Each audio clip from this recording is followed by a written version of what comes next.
In 5, 4, 3, 2, and 1. And welcome everyone to this episode of the Real Leaders Podcast. Welcome everyone to this episode of the Real Leaders Podcast. I'm your host, Kevin Edwards.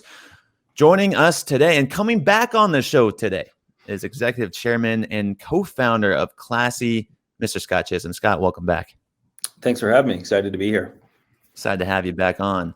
So I just rewatched our last conversation, and times have changed just a little bit. We were on the 13th floor at your building. I was wearing some crazy socks, and we got to learn about Classy and the origin story of kind of how it went from PB bar crawl to 13th floor of a building, helping out tons of nonprofits. And then I want to say 20 days later, the pandemic hits. Tell us what happened since then. Yes, well, we haven't been back in that building since. That's one thing. Much like many companies out there who have been working remotely, we quickly decided to move to remote work after that. The world kind of stopped, spinning a little bit in March, and that the same thing kind of happened in our space in giving. And we saw giving kind of flatline for a few weeks, which was really, honestly, like the first time that's maybe ever happened to that degree. If you look at the history of giving, it's one of the most consistent and resilient sectors there is, certainly in the United States, but really around the world. It's more or less up and to the right. And it can slow down with recessions and things like that, but it really just kind of perseveres and just keeps going up and to the right, steady Eddie growth for a very long time, which is fantastic for nonprofits and everyone in society. This particular moment in time, it literally kind of stopped. People were like scrambled. They were like, what do I do? Everyone's getting their bearings, and then donations started to really pick up, particularly relief donations to frontline workers on COVID. So that could be hospitals. We work with tons of hospitals around the country. Could be organizations like World Central Kitchen, who works directly to provide food to relief workers and others. Could be food banks. And those types of organizations really started to draw unprecedented levels of funding in probably March, April, and even May of last year. What happened was sort of the tried and true community charity or community foundation was really struggling because a lot of the donations were going to the frontline nonprofits, and the small organization was having a hard time breaking through the noise and receiving the funding that they normally get, especially ones that were highly reliant on physical events. Because as we all know, physical events just stopped last spring, and spring is a huge event fundraising season. So is the fall, and that was just all erased. So the spring was really like just an unbelievably chaotic, but inspiring time, because you had sort of tale of two cities going on. One, giving did pick up, but it was highly focused on COVID relief. And then on the other side of the coin, you had sort of half the sector really struggling that didn't really, certainly wanted to help the COVID relief. It's not that they were, but that wasn't their core mission. So they were just trying to keep the lights on. They were trying to provide the services to their local communities that they always do, that a lot of folks honestly take for granted. And I think that was a little bit of a wake-up call. A lot of these nonprofits exist to augment the services that the government either can't or won't provide. And the spring was a little scary where, there was some serious, kind of wobbliness in the local communities. And so over time, I think people kind of figured it out, and the relief started, shifting from COVID, although that kept strong, to, really the rest of the sector, and giving ended the year on a high note. We saw really unprecedented levels of giving throughout the entire year. We call it the Zoom effect, where, things went digital. In our world, when you look at the last 10 years of Classy's existence, we started the company and giving was only 2 to 3% online, believe it or not. So this is we're talking $500 billion that's given in the United States in one form or the other, about 300 billion of that is from individuals like you and I.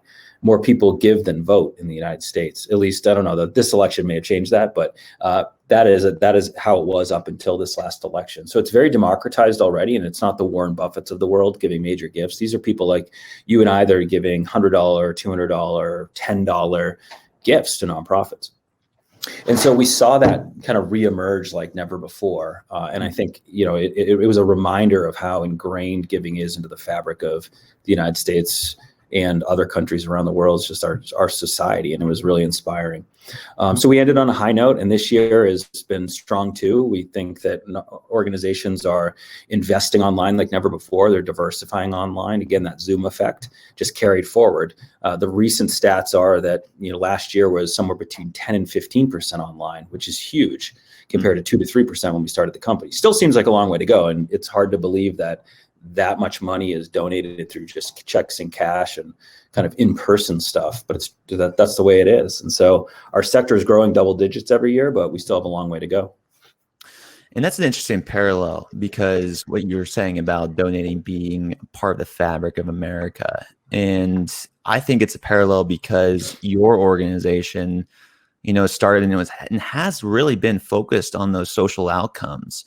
Your mom was diagnosed with cancer, and then you realize, okay, what's the one way we could help? Well, the Relay for Life is a 24-hour walk around a track. Like, that's so much work.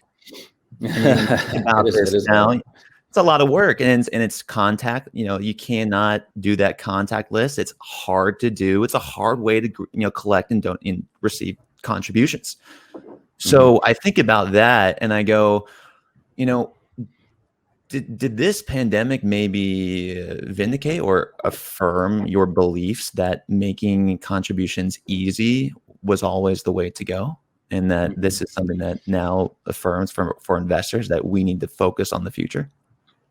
Yeah, I think it was a little bit of a kick in the pants for sure. But I want to be clear that, online doesn't necessarily equate to easy.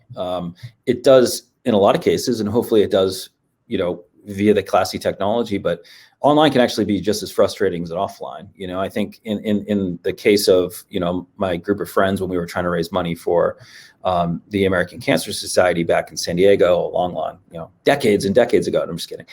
Seems like decades ago.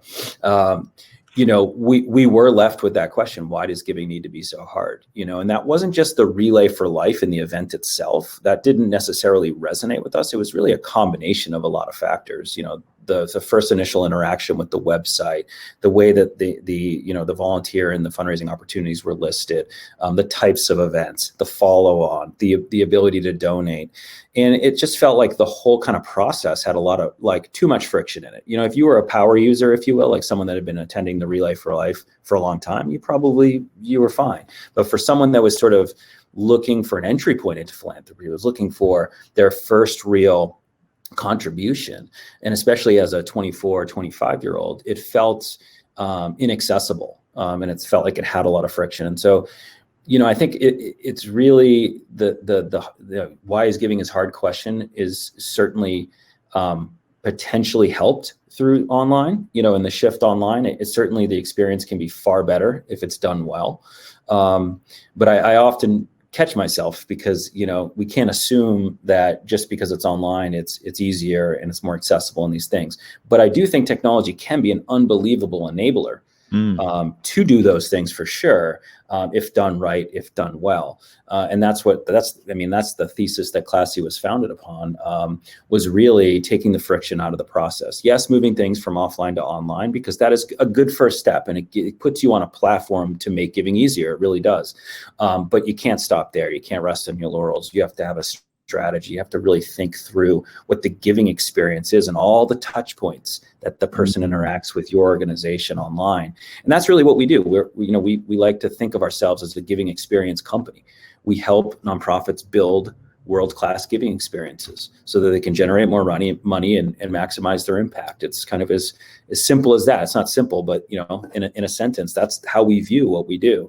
Yes, mostly in the online world, but we do help organizations bridge the gap. So to sort of do both, like physical events We help power physical events, take registration, point of sale, all that stuff, but we also do virtual events, and we do hybrid events, which is really where the world's going moving forward. We expect the big, relay for lives of the world to continue. But we also expect there to be a virtual component to those events, in a more significant way moving forward. So you'll kind of have like the physical audience, and you'll have the virtual audience, and they'll coexist in a lot of events moving forward. And that's interesting and that makes a lot of sense that you say that now, because I'm on the one to understand that, you cannot automate relationships. So if you have like primetime donors that are really affiliated with your nonprofit about the cause, it might be difficult to get those donors to continue to give if you're not building those relationships, if they're not attending events or things that they like. So is that what you mean by that customer experience, and how, maybe explain to our audience, for people listening to Classy for the first time, Totally, how you give people that experience?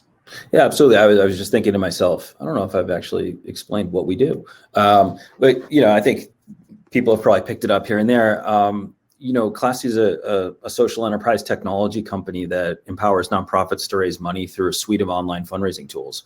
We do everything from peer-to-peer fundraising and crowdfunding, all the way to events. I mentioned physical and virtual events, to what we call fundraising direct, which is recurring giving management, website donations, international. And we also have payments and a robust back end for organizations to basically be able to have insight into their donor base and then nurture those donors over time. Mm-hmm. So when I'm talking about the giving experience, I'm really talking about the person's first interaction to the organization onward.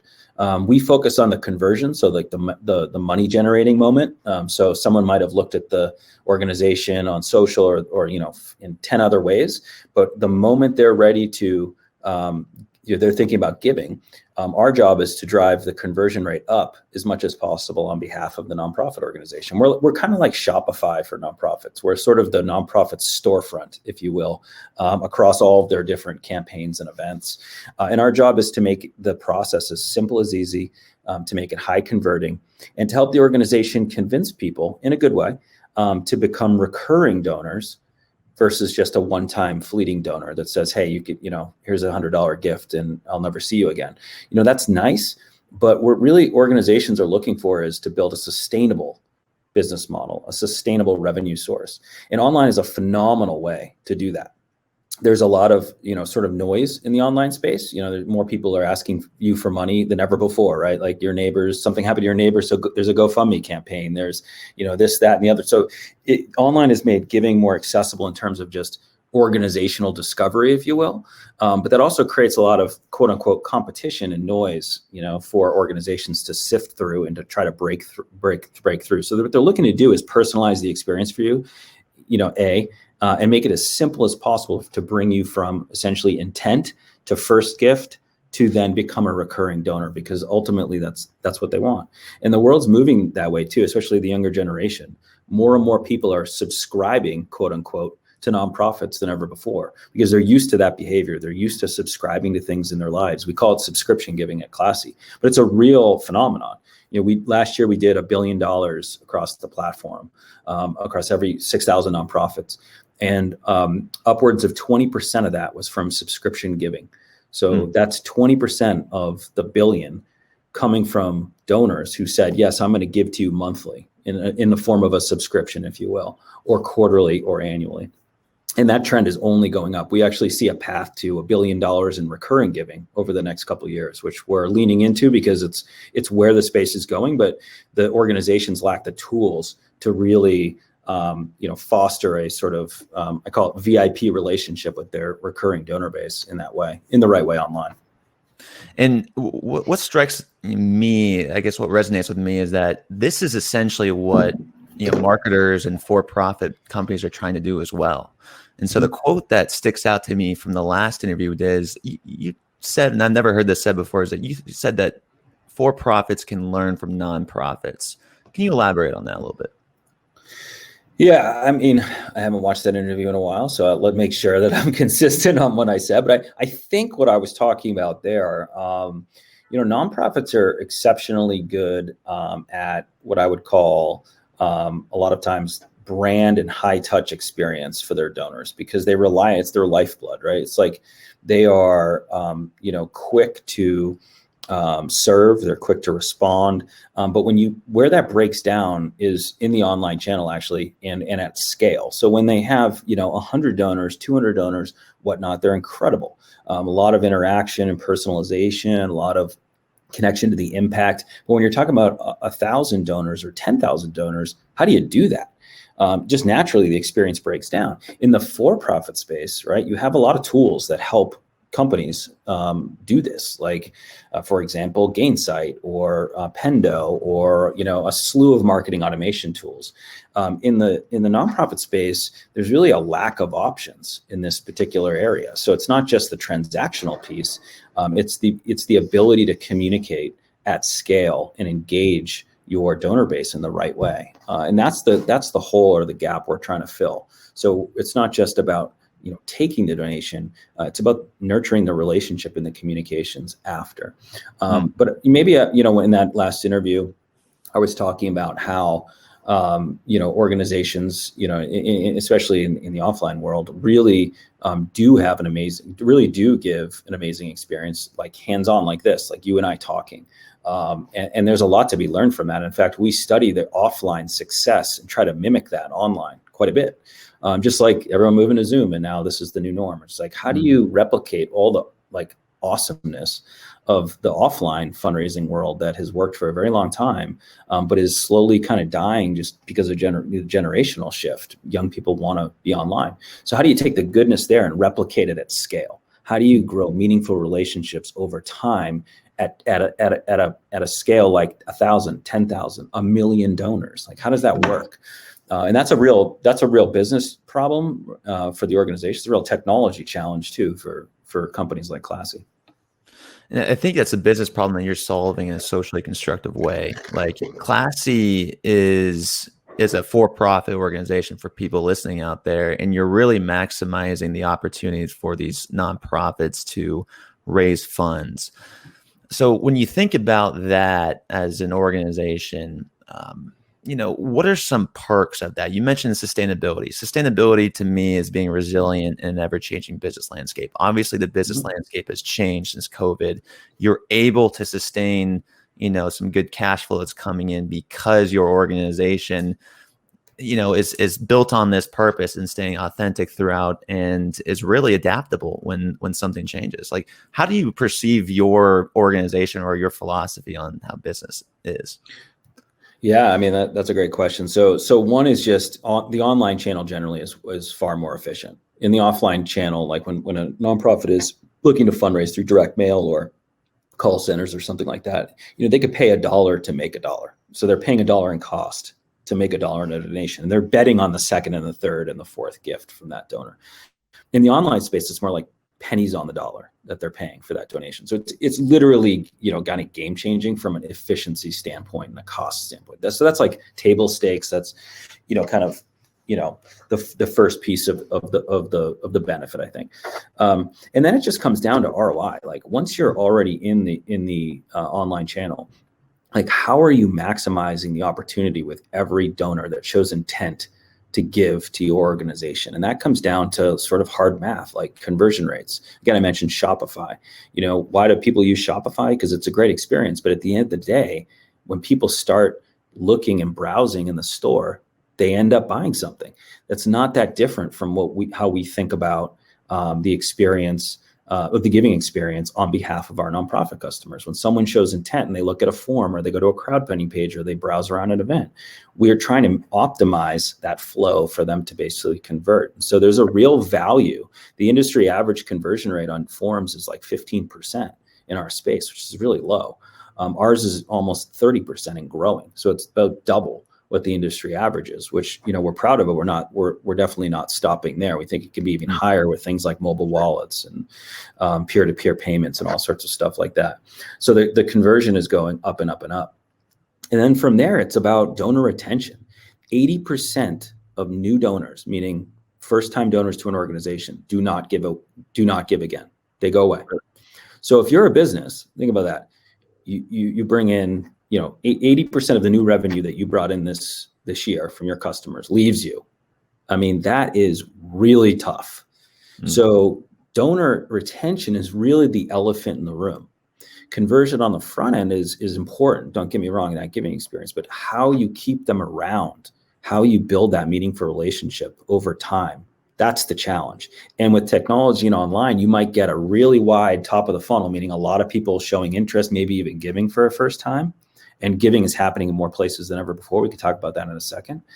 But what happens is a massive drop off on the second donation because they're distracted. The world's really noisy. They might have given, I might have given to you through your peer-to-peer page, but I don't really know the organization. Or, I just had this impulsive moment of generosity and I gave to an organization over here. It's like, how do you create those fibers between the nonprofit and the donor where they're going to want to give again, where they're interested in learning more? And that's really the challenge. It's the retention piece. So when you talk about the value prop, it's efficiency, which is just the online channel generally. And I think, us democratizing enterprise grade software for smaller nonprofits as well. And then it's just the math. And again, that recurring piece. So keeping them around. The space in general is moving from kind of like, I like to say, a charity handout model, which is like, I'm going to give to you once out of the kindness of my heart. And that happens, don't get me wrong, to more of a social investing mindset, which is like, I'm not just going to give to you once. I'm going to give to you indefinitely if you can show me a return on my investment. If you can connect me to the impact in shorter cycles. This isn't like a $100 gift, I trust you, I'm out of here type of thing. This is, I'm going to actually give to you for the next 5 years, but I want updates on the project you told me about in that nice little landing page you sent me with a beautiful picture, right? Like, I actually want to know if you built that park or you saved that family or whatever. Not because I don't believe you, because I want to be part of the journey. Take me along for the ride. That's where it's going. And it's going to intersect with, portfolio management and finance. Like people have DAFs now. That's impact management at a portfolio level. So these things are intersecting, and that's where the whole space is going. And I think that the backbone of that is really this idea of subscription giving and this idea of social investing versus sort of a one-time charitable gift, if you will. So you see this crossing over, do you see this crossing over into the for-profit sector as well with impact organizations like a social enterprise? Let's say Patagonia, for example. I want to purchase their products, and measuring their impact is becoming increasingly important for me as a consumer who wants to see their transparency throughout the supply chain, something like that. Yeah, absolutely. It's happening on both sides. So I think the bar is going up for impact measurement, if you will, in both the nonprofit space and the for-profit space, as people become increasingly interested, whether it's ESG or it's nonprofit program impact. There's a sort of we're in, I think, a prove it moment on both sides. It's like you can talk about impact all day long. Yeah. Impact's a great buzzword, and I love that it is a buzzword, but there needs to be substance behind that. And again, it's not that I think people get confused around if Patagonia is not transparent, they must be lying. They must be a fraudulent organization. Well, no, maybe the systems and the processes aren't there for them to actually report it in the way you want to. That's a business opportunity for for them and for other companies, including Classy. How do you create that feedback loop, that impact feedback loop for a for-profit or a nonprofit? I just donated $100, or I just bought this new Patagonia shirt. What next? What happened with that? Right. Take me along for the ride. And so I think that's a huge opportunity moving forward on both sides. And I do see a lot of crossover. So you see it could, lower churn. It could increase your customer lifetime value if you're selling online products or anything that would require intangibles, impact measurement, brand loyalty, all that good stuff. Yeah. I mean, it's in its most basic form, it's impact storytelling, but it's, mixed with actual data and results, right? It's not just on the front end. It's not cause marketing, and it's not, nonprofit marketing. It's practice what you preach. It's show me, it's prove it marketing. It's saying, hey, look, this is what's actually happening. Look at these results. Just like if I invested in your company, you'd give me investor updates, right? It's very similar mindset. How's the company doing? How's my money being used? What's the return look like? And that's happening at the highest level, with impact investing and ESG somewhat, but we're still so early in it all, which is exciting. I think it's really exciting, actually. Well, I'm excited that you mentioned the word DAF, donor advised fund. I haven't heard anyone mention that in a while. And donor advised funds are new, and impact investing is new. And so I want to take us back a step and just first congratulate you on this new fundraising opportunity, $118 million from VCs. Explain what comes along with that when we're talking about growth within a company and staying authentic to the core. Yeah, there's I think there's always this sort of wrestle between grow, stay authentic at the core. I don't think they're binary. I think you can do both. Yeah. But it's pretty easy to get ahead of yourself on one dimension or the other, and lose sight of the other one. And that's what really the stakeholder philosophy is all about. It's about balance. It's not about slow growth. It's not about lack of ambition. It's not about not making money or profit. It's about balance. And it's about a holistic viewpoint versus a sort of, singular viewpoint with blinders on. And so when I think about this, and we've learned a lot over the years, Classy had to live through this. We talked about this on the last podcast where, we had an activist investor at Classy who did have blinders on, who did not appreciate the stakeholder model, who did not care about becoming a B Corp or having that balance. They cared about their return only. And that is a bummer. And it was hard to see that play out. It's not that we were so naive that we didn't think that existed, but we just almost assumed that investors attracted to our type of company would appreciate that mindset. And that wasn't the case. And for us, going through that, and it was painful, and we ended up parting ways. They're no longer an investor. We ended up buying them out and bringing on new investors who shared those values. And the Series D with Norwest Venture Partners was a big step for us. I'll get to that in a sec. But really, it comes down to that sort of holistic mindset. And we had to live, I like to say, it's almost like seeing kind of the worst side of capitalism play out in a fairly small tech company. We weren't even that big several years ago. And it was, it was painful, but it was a lesson that was worth going through, because it taught us how to essentially elevate that thinking and codify it through the organization all the way to the board. Now, B certification is one way to do that, because it really, it's a very rigorous process and it's rewarding once you get through it, right? We were super grateful to end with a 115 score. I think it's minimum 80 to get in. That really teaches you a lot about yourself. It is a look in the mirror moment from a social and environmental perspective. Does it have the teeth that it needs? Kind of. It doesn't really hit the governance as much, but they just added this requirement where you have to become a public benefit corporation within 2 years after you get your certification, which is going to be really interesting. So for B certified companies that are not public benefit corporations, they're C Corps or S Corps or something else, they're going to have a moment, a big decision moment, whether they want to keep their certification or they want to change their governance. We were very happy that Norwest and our current board and investors supported our decision to move from a C Corp to a public benefit corporation, which again brings a lot of the values that are part of the B certification process right into the board level governance. So it basically says, now as a public benefit corporation, we have to weigh the impact of our social and environmental decision-making alongside our fiduciary duty and our profit making. So it basically brings that holistic stakeholder viewpoint right into the governance of the company versus a seal or a stamp of approval that you go through.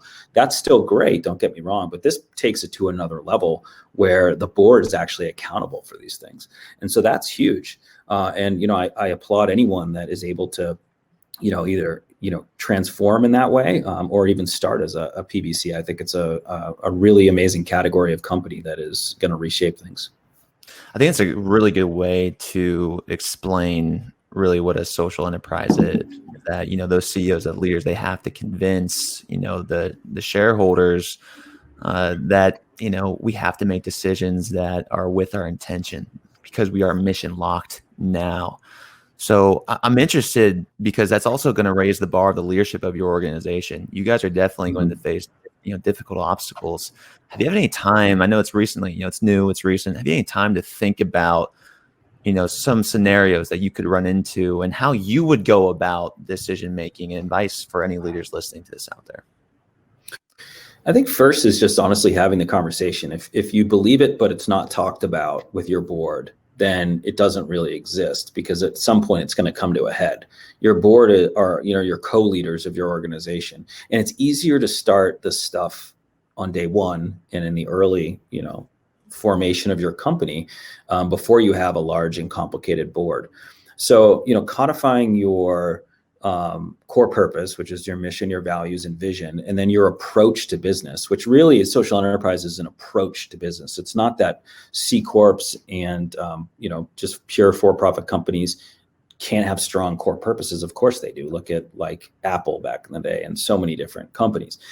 This just takes it a step further, and it really holds the company and the board accountable to making sure that we're looking at things from a holistic mindset. So first, just have conversations. Say, this is what we believe as leaders. When you bring in an investor, for example, you put that right on the table. I started to learn to put things in our term sheets when we raise money. So for example, in this term sheet for our Series D financing, we got pre-approval from Norwest Venture Partners to become a public benefit corporation. I did that because I wanted to have the conversation up front so it didn't become a problem later. And I wanted to see where their values were on this, where their thinking was. Same thing applies to when you're a smaller company and you're raising your first dollar. You really got to check to see if your investors' values and their approach to business line up with your own, or else it's going to eventually be an issue. That would be the number one thing. And then the number two would be, once you've had that conversation, bring the metrics into the board. So instead of just reporting on revenue, profit, blah, blah, blah, cash flow, that's definitely something you should be reporting on. Don't get me wrong, but report on the other metrics and treat them with equal weight. So what's the metric for your staff, right? Your employees are a huge stakeholder. We use something called ENPS, which is employee NPS score. And we pulse and check how people are feeling throughout the quarters. Is that the best measurement that there'll ever be for this? I don't know, probably not, but it's a good starting point, and it drives a conversation, because when people give you the score, they give you feedback.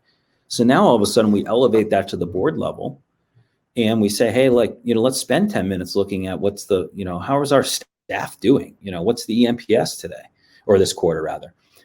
Same with community, which is another one of our stakeholders, and many companies have the same kind of four, which would be team or customers, team, financial or investors, and community. For community, we're using the B-Cert score. Okay.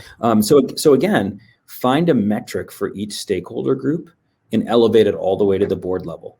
So have the conversation with your board about the stakeholder model and your approach to business, and then find a metric that matters most for each of those pillars, if you will, and elevate it at the board level and hold yourself accountable to driving that up or down in the case of a negative metric. But you know what I mean? And so that's how we did it. It sounds simple, but we never used to do that in the beginning. We would just walk around with t-shirts that say, stand for something and we care and blah, blah, blah. And that's all good. But the board wasn't necessarily on the same page. It was an education process. This is, fairly new stuff. And so once we did that, it was whatever. Yeah, sky's blue. No problem. Yeah, we talk about this all the time. It's become culturally ingrained, which, can look daunting on the front end. I was like, are we ever going to be able to pull this off? And then, you have a couple conversations, and, our investors have been amazing about it. And they're like, yeah, if all of our stakeholders win, then we win, period. And that's interesting in that you were able to do that. And so I was curious to say, gosh, this is like a great signal, for the markets to say, look, here are traditional investors finally being able to understand, or at least be convinced by, the CEO that this model can work, and it's the reason for it being. Take this model out and we're not the same company. What was it specifically that those took so long for those investors to understand? Was it, any advice you have? I'm trying to get to that moment for investors to understand and comprehend what it means to be a social enterprise, and that you can still have a return on your investment. Was it de-risk? Was it employee engagement? Was it the intangibles? What was it specifically? It was, honestly, it was, we're in our 10th year. It was years of performance and showing it and proving it that this works. And we've had our down moments, we've had our up moments, but largely this model has been phenomenal for us. But I will say that it was some of the, the metrics thing at the board level sounds so simple, but and people listening might say, well, yeah, of course I do NPS for my customers, or of course I do this or that. Yeah, but have you put the same weighting on those things? Have you elevated it to all of those metrics, or your four most important across stakeholders? Have you elevated it to the same level as revenue? Have you brought it to the board level and said these things are crucially important? If one of these falls down, like that's not good, right? Like that's a red alert moment. And that's what we've tried to do. And so, once we talked through why is this metric important? What does it do? How does it tie to business success? And for everyone that's going to be a little different, but obviously if our customers and our employees are, really digging the Class C experience from obviously technology and from a working here perspective, that's really good. But you got to try to tie those things together, and each stakeholder is really supportive of the overall business success. And that's the case you've got to make. Ultimately, I think it's not as hard, honestly, as I thought it was in my head. They came around real quick. It wasn't like, wait, what are you talking about? You're speaking a foreign language or something. Like, well, it's the reaction you normally get is like, well, yeah, of course, like that's how business works, right? But it's just a slight difference between, those metrics and that attention is, somewhere in the organization, of course, to no, these are our North Star metrics. Like revenue is not just that, revenue is a piece of that, right? Or cash flow is a piece of that. But here are these other four metrics across these stakeholders that are equally weighted. Right. And that difference is I've learned is a really big deal. It can't be understated. It appears that you all have like some uncompromising values that you'll never go against, and that stakeholder approach may be one of them. Your vision, your mission, your lock, your North Star, maybe something to always allude to. When you make this transition from a CEO to now the executive chair of the board, how is your role going to change in terms of leadership? Mm-hmm. That's a really good question. I've always kind of thought of myself as a player coach, just generally. That's how I kind of treated the CEO position. And one of high trust and trying to build mini CEOs within the organization to be kind of, self-sustaining, if you will. And I don't know if that attitude changes that much. The gentleman that I, put in my seat, he's phenomenal. He's been around with the organization for a long time. As a board member, actually, initially an investor, board member, advisor, and then as an operator. He came in as our chief operating officer. He has nonprofit experience with Fair Trade. He was a CFO of Fair Trade, and then he was an executive at Salesforce, a high-level executive for a long time. So he's got this really interesting combination of experience on both sides that is really fantastic. So it's a very natural transition for me, and kind of getting to the why behind it. I think every leader has these like self-awareness, hopefully some level of self-awareness in these moments of reflection. And every year or so I would think, am I the best person for this role right now? Like, do my skill sets match up with where we need to go? And I think oftentimes founders will make the mistake to say, I can do that. I'll muscle through it. Right.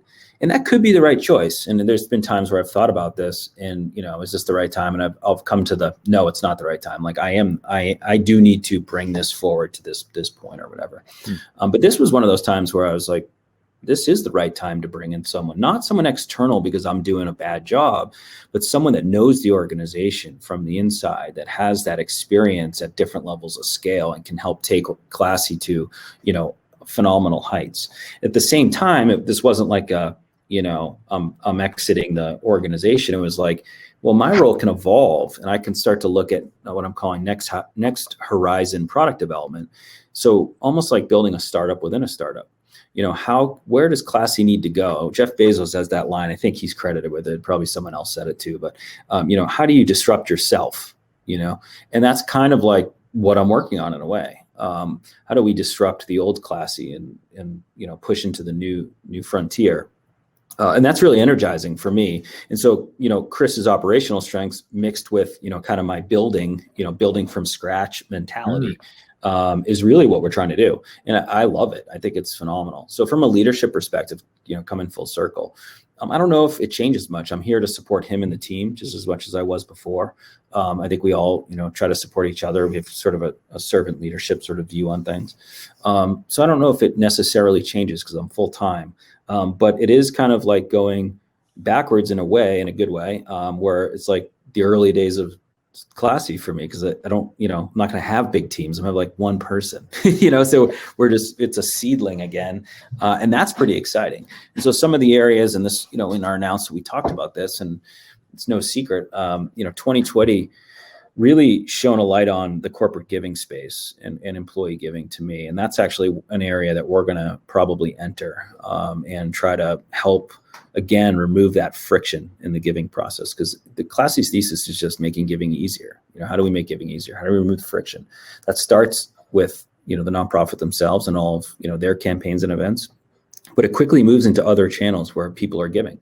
So people give in more places than ever before. They're giving at work more than they ever have. They're giving when they shop, either offline or online. They're giving when they game. They're giving through their donor advised funds, like you mentioned, in their financial institutions. They're giving everywhere. And so how do we plug into those places? How do we match new donors to our 6,000 nonprofits? How do we make that, that matching process, if you will, easier, the search and discovery and connecting donors who have certain intentions and characteristics with nonprofits who have certain characteristics, and be matchmaker. And that's really to me, that's something that is necessary and hasn't been done very well. Like, you can find charity search sites, sure, but this is about meeting donors where they're at. How do we connect the dots between our existing roster of nonprofits, many you'd know, with donors who want to find them? And that's a really interesting challenge. And it's again, like kind of a startup within a startup. I'm really excited about it. Wow, I'm so happy for you, man. Congratulations that you're able to get to that point where, hey, maybe I'm not the man for this job, and I want to continue to do what gives me energy, and that's, disrupting this organization, disrupting the industry, and trying to give more in a way that I know how. So I think that's really special, and that's something that I think a lot of people, including myself, can learn from, no doubt. I guess my next question would be, when you're doing this, like, how long can you keep this up? I mean, is this something that you've thought about in the long term? Like, why are you continuing to do this? Like, why do you think you still have the time and the energy to do this, while instead of just maybe cashing out or going to pursue something else? Mm-hmm. Well, I can answer it for myself personally, but I think I'd rather zoom out and answer it on behalf of everyone that works at Classy or will work at Classy.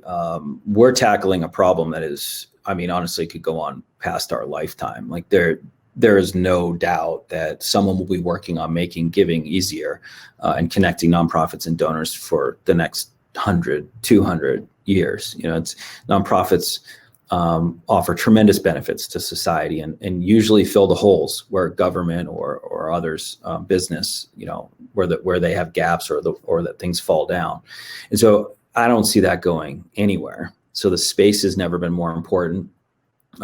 There's a massive generational shift happening. So younger people are getting involved in philanthropy earlier than they ever have before, and sort of millennials are coming into their own.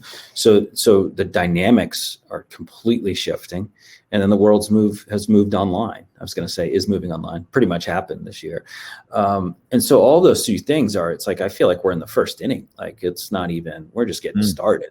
Now, coming back to me, it's less about me. It's about the organization. How do you build an organization that's built to last? Using Jim Collins's phrase, how do you make it durable so that it can go on without me? Like, I'm not saying who cares about Scott or Chris or sure, like, we still want to be involved. I think that this is our moment in time, but there'll be a moment in time for someone else to take the organization to new heights. And when you think of that about the organization and building it that way, it doesn't, it's not scary. Transition's not scary. It's not something that, you have to look at like so binary, meaning, oh, I'm out of energy. I have too much ego to pass the baton to someone else. So let's just sell the company. That happens a lot. They say the number one reason founders sell their companies is because they're tired. I've experienced that for sure. Yeah. Oh yeah. Yeah. Just because they're tired and they don't have the mental energy to not give up, because the number one trait of a great founder CEO is not business skills. It's not giving up. And so if you lose the mental fortitude and energy because you're just tired, it's like running it's like a marathon, but you're running like at 2x, 3x speed for like a long time. and people get into those zones. That's why co-founders are actually great. My co-founder would be the one to tap me on the shoulder when I was ready to call it and be like, don't quit. It's like, that's really valuable, because that is actually the moment where things just go, okay. And as you get into scale, you'll get offers, there'll be lots of opportunities to choose a different path than an independent one in 100-year vision, right? Like there's gonna be, if you see and find success, there will be options to do quicker things, right? Like, not 100-year journeys. But for us, it's like, let's just keep building an amazing company and see what happens and keep that North Star long. Let's not optimize for the short term. Let's plan for the long term. And great things will happen for us and our customers and our stakeholders. And that's been honestly our mental map since day one. But you do get into ruts. You do go into those moments where it's like, shit, this is hard. And like, I've been doing this, let's just make it, I've been doing it 7 years, and man, like it would be nice to just not do this for a little while. But you don't necessarily have to take extreme action to solve those problems. There's ways you can talk to your board about taking time off. There's, maybe look at yourself in the mirror and say, have I really built the executive team that gives me leverage to evolve my own career, my own thinking within this organization without leaving the organization? And in a way, that's what the CEO transition is, right? It's like, it's re-energizing for me. I've put someone into the role that I think is honestly better than me from an operator perspective. That's okay. He once said, well, I wouldn't have been able to get Classy to where it is today. Like, I'm more of a scale guy. And I looked at him and said, well, I don't know if I'd be able to scale it from here to 200 or whatever. And so, you got to look for those opportunities and kind of check the ego and look at the things as a long-term story, a long-term journey that's going to have multiple actors and multiple characters. And you're just one of them. And I've always tried to think about it that way. It's not always easy, but I tried to put Classy first versus myself in the center of the story. Well, Scott, I know you're really passionate about what you do, and it seems like you have a very strong emotional intelligence. And when I say that, it's a strong self-awareness about yourself and the others around you. When you're trying to make big decisions like the ones that you've described on this show, one, describe like how you like to live. Are you isolated? Are you around people? And then two, describe who you rely upon, what you rely upon internally or externally that could justify making a decision. Interesting. So I would say, I don't know if this was an extrovert introvert question, but I would probably paint myself more as slight introvert, which is interesting. And that's just like how you kind of gain energy. I find that I need to mix alone and creative time with, people time. That's very difficult as a CEO, by the way. What is creative time to you, real quick? Creative time could honestly be just working on a solo project just without interference, or it could be working in the garden, and free thinking. I think it depends on who the person is. I don't think we do enough of it. I don't think we budget time for that. I think working remotely has helped, but a lot of people don't have the luxury of just gardening. They've got to watch their kids. They've got to do this. They've got to do that. So, I mean, maybe that's helped to free up some time. So you're not sitting in an office all day long. But I do think people need to look at like kind of the psychology of efficiency, if you will, business efficiency. And I do think that both extroverts and introverts could use more time away from Zoom, more time away from meetings, more people time, and more thinking time, because I think a lot of good happens that way. For me, I know I need it. I'll burn out, and so for me specifically, it could be listening to podcasts are great, for example, because it's just, you listen to someone, then you could be like half listening. All of a sudden an idea pops in your head about something you've been trying to solve. Right. I think listening to books and listening to podcasts are awesome. While gardening. So both, but even just like running, finding time to exercise, finding some time to play with your kids, those types of things. They can be actually just as productive as sitting in an office for 8 hours, So I've tried to remind myself, it's a really difficult thing to do. It sounds even silly coming out of my mouth now, because all I did was just crank and work and sit in front of a computer for so many years. So in a lot of cases, just unrealistic. But I do think creating that space and that balance is really important. And I cut you off there too. I interrupted you. The original question was, are you see yourself maybe more as a slight introvert, but when it comes to the decision making, are you relying upon that internal reflection, or are you reaching out to your co-founder, to family members, to stakeholders to justify this decision making? I really like feedback, but I would say that I'm decisive at the same time. Like, I'll take as much information as that is there for me, to a level of comfort, and then I'll make a decision. And I don't drag decisions on very often. And I think I've learned to do it even better and optimize it over time. I don't need perfect information. In fact, my flaw was probably making decisions too quickly, with imperfect information, or too imperfect of information. I like to think I've honed that in to find that sweet spot. Some people wait too long, and they drag it on, and they need everyone's feedback, and that can be paralyzing. Imperfect decisions without enough information could also be damaging, because you're just rushing into something, trying something. I am more of a break it first and see what happens type of person, though. I'd like, as long as you're not overspending or going, crazy. Like, I do actually like the, well, why don't we just try that and see what happens approach. That's not always the best path. In a startup, early startup, it is. But when you're scaling, you don't necessarily just want to like throw things against a wall and see what happens, right? You want to be a little bit more methodical. So I've tried to hone that in, and my decision-making is definitely based on feedback and data, and I sort of try to synthesize it all and make a quick decision. And, I'm wrong a lot of times. That's okay. You just got to recognize it quick and be able to adjust. But because of the synthesizing and taking feedback and stuff, I'd like to think I've been right more than wrong. And that's not because I'm so smart. It's literally because, I try to listen and actually pay attention to what people are saying, and then make the decision based on all of that with my own judgment applied on top. I think if you can do that, if you're not making decisions in isolation, that can be really challenging, really dangerous, actually. And if you're not dragging decisions on forever, and you're needing like 100 people to weigh in, which is also really, it's not good. There's a trade-off between speed and perfection, and you got to find that in between, I think. I like that a lot. So when it comes to like the employees in your organization, you mentioned, creative times are really important time. You mentioned decision making, kind of how you like to make decision making, and maybe you'll fail fast. Do you have a policy or a philosophy on how you like to empower your employees when it comes to decision making or flexibility or creative time?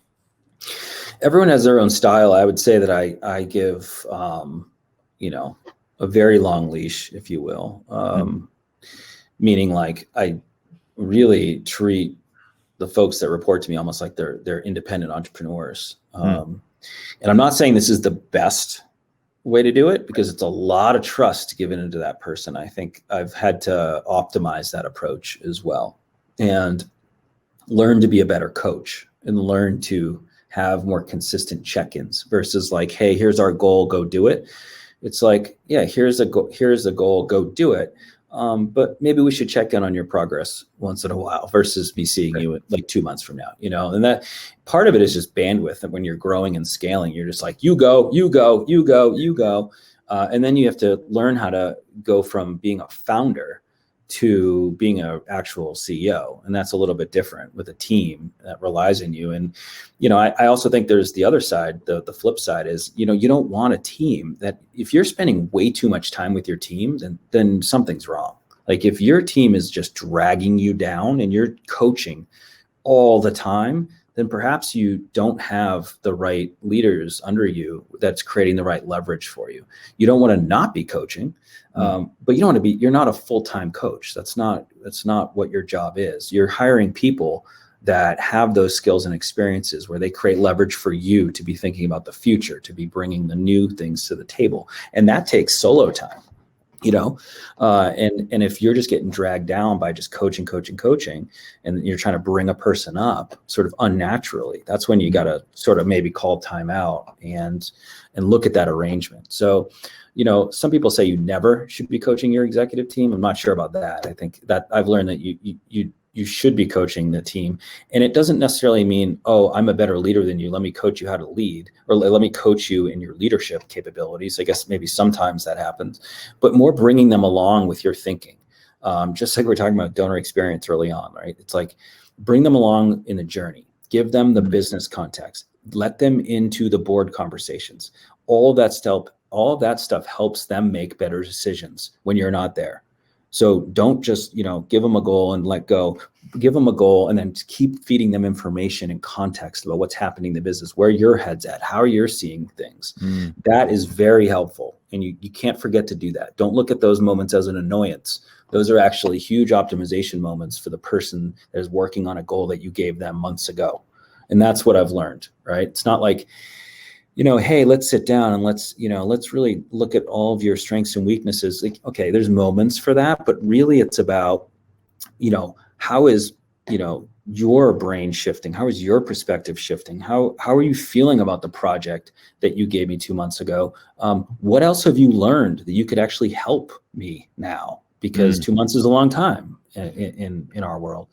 And so that's how I've thought about it. And I think just calibrating that was one of my biggest areas of opportunity, and hopefully became a strength later on in my CEO tenure.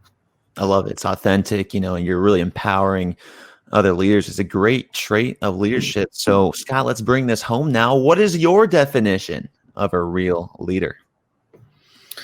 Oh man, the $1 million question. How did I answer it before? No, I'm just kidding. I can tell you. No, I think I tied it back to our values. Maybe connecting the dots between the topic we were just talking about. I think a real leader is a person that can see around corners to some degree. You don't need to be a Steve Jobs visionary, but you want to be able to. You really want to think what's next. How am what I'm doing in my day-to-day job, like the task list that I've been given, like that's great. If you can nail your task list and do an A+ job, that's awesome. But how do you take it to the next level? What's next? How do you bring the organization forward? Are you helping to bring the organization forward? Or are you just helping to do the today, the now, the task list? And I think that to me is that proactiveness and that sort of like, kind of, we call it plus oneing at Classy. So it's not just doing your normal stuff. You're taking it to the next level. What's that plus one? So challenging yourself to do that, I think, is a really constructive thing to do. But I love when I look around the organization, I see leaders just taking the bull by the horns or just taking the initiative on something and connecting the dots between teams or something that isn't in their lane. Like coming out of your lane a little bit is actually probably a really good thing. That's what I look for in leadership. That sort of that proactiveness, that ambition, that eagerness to basically solve problems and not say, oh, well, that's not my role. That's not what I do. You've got the company hat on and you're looking at it holistically. So that to me is what a real leader is. I know I answered it more at a meta level last time, but more at a more tactical level. That's what I look for. It's not even resumes, experience. It's this person going to grab the bull by the horns and get stuff done, even if it's outside of their lane. I love it, Scott. It's been a pleasure having you on this show again. Thank you so much for your time. Enjoy your time up there in Montana. For Scot Chisholm, I'm Kevin Edwards, asking you to go out there, grab the bull by the horns, connect the dots, and always, folks, keep it real. Thanks, Scott. Thanks, Kevin.